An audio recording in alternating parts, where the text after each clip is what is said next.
আসসালামু আলাইকুম, কেমন আছো তোমরা সবাই? আশা করি ভালোই আছো। সিরাজুল প্রবলেমে তোমাকে স্বাগতম।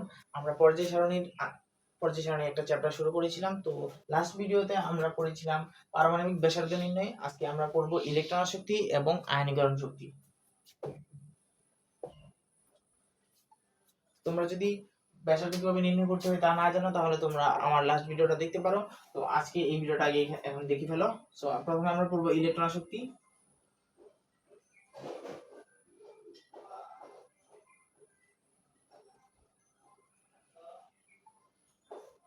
ইলেকট্রন আসক্তি বিষয়ে যদি বলতে চাই, তাহলে ইলেকট্রন আসক্তি মানে কি বোঝায়? ইলেকট্রন আসক্তি বলতে বোঝায়, ধরো মানে কোন একটা মৌলের তার সর্বশেষ কক্ষপথে তো অষ্টক পূর্ণ করতে চাই, তো ওই মৌলটি অষ্টক পূর্ণ করার জন্য তার সর্বশেষ কক্ষপথে বিভিন্ন ইলেকট্রন অধাতুগুলো যারা আছে তারা সর্বশেষ কক্ষপথে ইলেকট্রন সাধারণত গ্রহণ করে। তো কোন মৌলটার ইলেকট্রন গ্রহণ করার ক্ষমতা কতটুকু বেশি, কার আকর্ষণ কত বেশি, কিছু মৌল মানে নির্দিষ্ট পরিমাণ কিছু মৌলের মধ্যে কোন মৌলটা আগে ইলেকট্রন গ্রহণ করবে, সেগুলো নিয়ে হলো আমাদের ইলেকট্রন আসক্তি। তো আমরা এখন একটা উদাহরণের মাধ্যমে এটা সমাধান করব, চলো। তো এখন আমরা দুইটা মৌল, ধরো এক্সাম্পলের জন্য আমরা নিলাম সোডিয়াম এবং ক্লোরিন। তো এই দুইটা মৌলের মধ্যে এখন আমরা ইলেকট্রন আসক্তি করে দেখব যে কার ইলেকট্রন আসক্তি বেশি, কার কম। আমরা এখানে দুইটা বিষয় বোঝার জন্য একটা ধাতু নিচ্ছি এবং একটা অধাতু নিচ্ছি। তো সোডিয়ামে যদি আমি একটু ইলেকট্রন বিন্যাস করি, তাহলে পাবো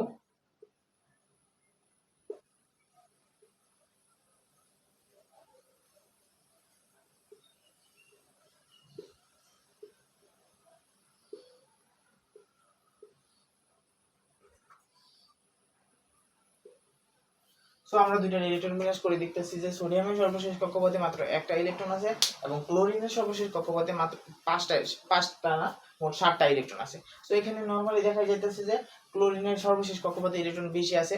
এখন 1 আর 5 এর মধ্যে যদি আমরা আরেকটা নেই, ধরো ফসফরাস। তো এর সর্বশেষ কক্ষপথে, তো প্রথমটার সর্বশেষ কক্ষপথে ইলেকট্রন আছে মাত্র একটা, ক্লোরিনের সর্বশেষ কক্ষপথে ইলেকট্রন আছে 7টা, ফসফরাসের সর্বশেষ কক্ষপথে ইলেকট্রন আছে 5টা। এখন আমরা যদি ইলেকট্রন আসক্তির কথা একটু চিন্তা করি, ইলেকট্রন আসক্তির সংজ্ঞাটা হলো যে গ্যাসীয় অবস্থায় কোনো একটি মৌলের সর্বশেষ কক্ষপথে একটি ইলেকট্রন প্রবেশ করিয়ে তাকে ঋণাত্মক চার্জে পরিণত করতে যে পরিমাণ শক্তি নির্গত হয় তাকে ইলেকট্রন আসক্তি বলে। সো এখানে এটা গ্যাসীয় অবস্থায় আছে সর্বশেষ কক্ষপথে, এগুলো হলো সর্বশেষ কক্ষপথে একটি ইলেকট্রন প্রবেশ করিয়ে তাকে ঋণাত্মক আধানে পরিণত করতে, মানে এই ক্ষেত্রে আমরা ইলেকট্রন গ্রহণ করলে ঋণাত্মক আধানে পরিণত হয়। সো ঋণাত্মক আধানে পরিণত করতে মানে যে পরিমাণ শক্তি নির্গত হবে সেটাই হবে তার ইলেকট্রন আসক্তি। তো এখন তুমি দেখো এর ইলেকট্রন আসক্তির মধ্যে কি দেখা যাচ্ছে, 5টা ইলেকট্রন আছে, এর আরো 3টা ইলেকট্রন লাগবে অষ্টপূর্ণ হতে। ক্লোরিনের 7টা ইলেকট্রন আছে, মাত্র একটা ইলেকট্রন লাগবে। তো এদের যারই যত আকর্ষণ থাকুক, ক্লোরিনের সবচেয়ে বেশি আকর্ষণ থাকার কথা, কারণ এর একটা ইলেকট্রন হলে অষ্টপূর্ণ, এত পুরো পাগল হয়ে যাবে মানে অষ্টপূর্ণ হওয়ার জন্য, ঠিক আছে? তো যে কোনো ভাবে একটা ইলেকট্রন গ্রহণ করবে। এই কারণে এখানে ক্লোরিনের ইলেকট্রন আসক্তি হবে সবচেয়ে বেশি, কারণ অষ্টপূর্ণ হতে মাত্র আর একটা ইলেকট্রন দরকার। তাহলে এখানে হবে ক্লোরিন। তারপরে কি হবে, তারপরে ফসফরাস আর সোডিয়াম আছে। সো ফসফরাস আর সোডিয়ামের মধ্যে দেখা যাইতেছে ফসফরাসের 5টা আছে, সোডিয়ামের একটা। সো সোডিয়ামের আরো 7টা ইলেকট্রন রাখবে, এই কখনো ইলেকট্রন গ্রহণ মানে আর গ্রহণই করবে না, উল্টা ত্যাগ করে দিবে। তাহলে এর তো ইলেকট্রন আসক্তি কোনো নাই বললেই চলে, একদম পুরা অনেক কম। তো ফসফরাসের হবে ইলেকট্রন আসক্তি পরে, আর শেষে যেহেতু সোডিয়াম আছে তাই সোডিয়াম। তো আশা করি তোমরা বুঝতে পারছো। এখন আমরা বোর্ড কোশ্চেন একটা সলভ করব।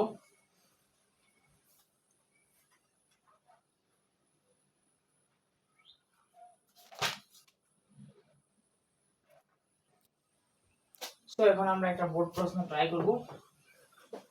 এখানে মধ্যে 4টা মৌল দেওয়া আছে এবং ওগুলোর ইলেকট্রন বিন্যাস করতে হবে। সো মৌলগুলো হলো sodium, magnesium, sodium, magnesium,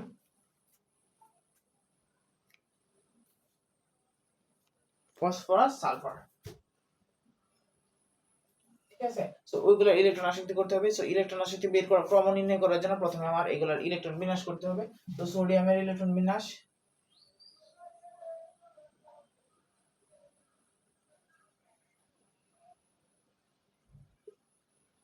magnesium,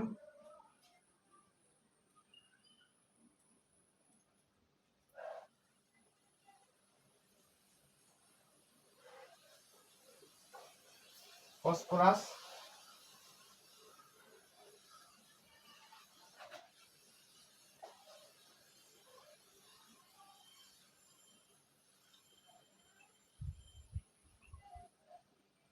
আর এটা হলো সালফার।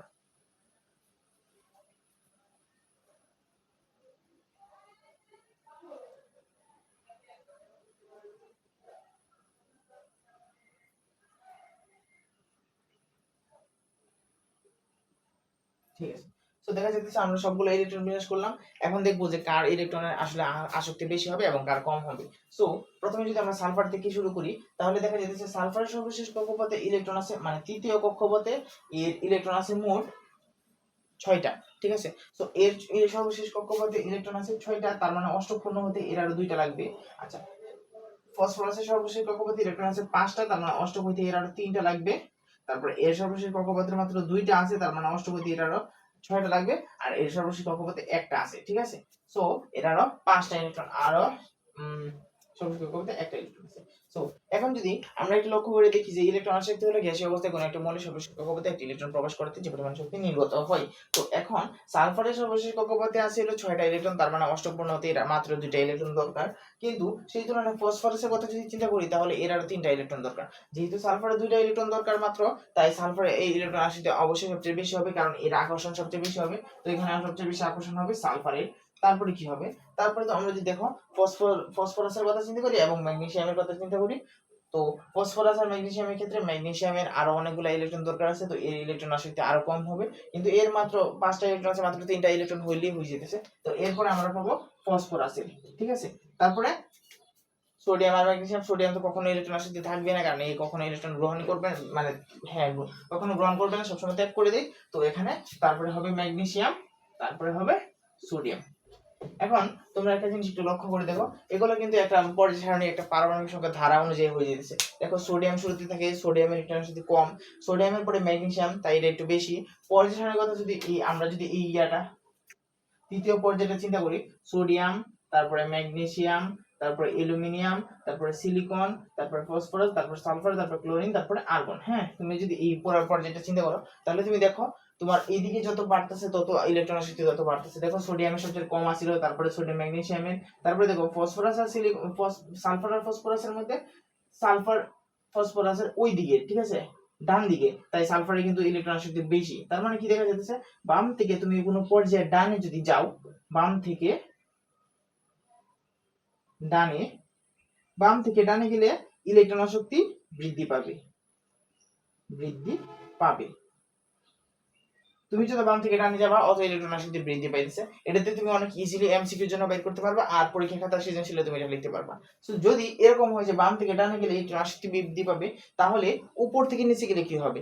একই গ্রুপের কথা এখন যদি আমরা চিন্তা করি, তাহলে আমাদের কাছে ধরো ছিল সোডিয়াম, আর হলো সোডিয়ামের নিচে আছে হলো পটাশিয়াম। তো সোডিয়াম আর পটাশিয়ামের কথা আমরা চিন্তা করব এখন। তো সোডিয়াম আর পটাশিয়ামের কথা যদি চিন্তা করি, সোডিয়ামের সর্বশেষ কক্ষপথে আছে একটা ইলেকট্রন কিন্তু 3s1, আর পটাশিয়ামের কক্ষপথে আছে একটা ইলেকট্রন কিন্তু 4s1। ঠিক আছে না? সো সোডিয়ামের কক্ষপথ আছে 3টা আর পটাশিয়ামের কক্ষপথ আছে 4টা। আমরা যদি একটু চিত্রের মাধ্যমে দেখি,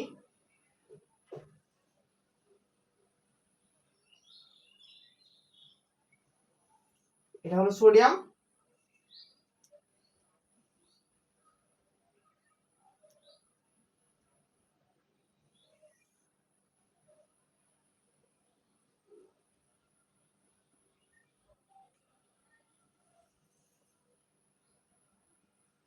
সো এটা হলো পটাশিয়াম। এখন তুমি একটা জিনিস লক্ষ্য করো যে এ মানে এখানে এরা দুজনের মধ্যে কার ইলেকট্রন আসক্তি বেশি হবে। তো এর সর্বশেষ কক্ষপথে ইলেকট্রন আসক্তি মানে তো এরা তো প্রথম কথা এরা ত্যাগ করবে, ইলেকট্রন আসক্তি থাকবে না, কিন্তু এই দুইটা কমের মধ্যে একটা ইলেকট্রন আসক্তি বেশি হতে পারে একটু হলেও। তো কিভাবে বেশি হবে দেখো, এর কক্ষপথ আছে মাত্র 3টা, এর কক্ষপথ আছে 4টা। তো ইলেকট্রন আসক্তি মানে একটা ইলেকট্রন ভিতরে আনতে হবে। সো এই যদি একটা ইলেকট্রন ভিতরে আনতে চাই, তাহলে এত ইলেকট্রনকে আকর্ষণ করবে। সো দেখো 3টা কক্ষপথের মধ্যে এখানে যে আকর্ষণ হবে, এখানে তো 4টা কক্ষপথ আছে, তাহলে কিন্তু সর্বশেষ কক্ষপথে আকর্ষণ করতে শক্তি বেশি প্রয়োজন হবে, তাই এর আকর্ষণ কিন্তু অনেক কম হবে। শক্তি বেশি প্রয়োজন হবে, তাই আকর্ষণ কি হবে, এত শক্তি তার প্রয়োগ করবে না, মানে করে না, তাহলে এর আকর্ষণ কিন্তু অনেক কম হবে। এইটার সাথে সর্বশেষ কক্ষপথে যে আকর্ষণ আর এটার সাথে সর্বশেষ কক্ষপথে যে আকর্ষণ, দুইটা কিন্তু সেম না। এটার আকর্ষণ অনেক বেশি হবে, এটার আকর্ষণ অনেক কম হবে। সো এর যদি আকর্ষণ অনেক কম হয়, মানে ইলেকট্রনের প্রতি আকর্ষণ কম হয়, তার মানে এর ইলেকট্রন আসক্তি কম হবে। আর এর যেহেতু আকর্ষণ বেশি আছে ইলেকট্রনের প্রতি, তার মানে এর ইলেকট্রন আসক্তি বেশি। তো দেখো সোডিয়ামের নিচে আছে পটাশিয়াম, তার মানে পটাশিয়ামতে তুমি যদি বাম থেকে ডানে যাও তাহলে ইলেকট্রন আসক্তি বৃদ্ধি পাবে, কিন্তু তুমি যদি উপর থেকে নিচে আসো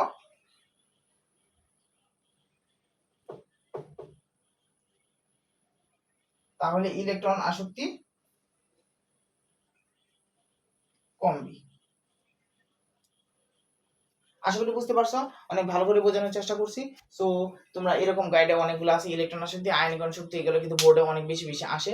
তো তোমরা যদি ভিডিওটা ভালো লেগে থাকে তাহলে চ্যানেলটিকে সাবস্ক্রাইব করে দিও, ভিডিওতে একটি লাইক দিয়ে দিও। ধন্যবাদ।